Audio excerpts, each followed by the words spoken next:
И така един ден влизам в банката да изтегля някой лев, поглеждам си салдото и о чудо! Липсват ми 5000 лева от сметката. Просто ги няма. Нямам транзакция, нямам нищо. Просто са се изпарили. И почвам да се чудя. Хакер ли е?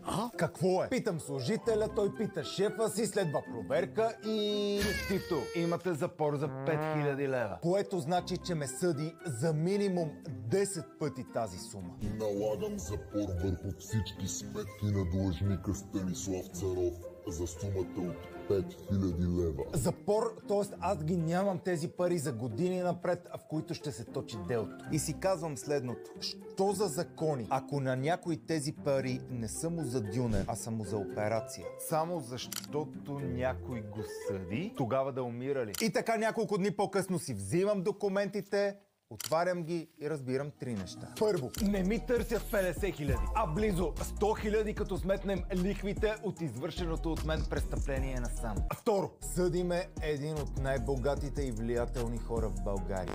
Време е за една карнобатска гроздова. Човекът на върха на алкохолната индустрия у нас.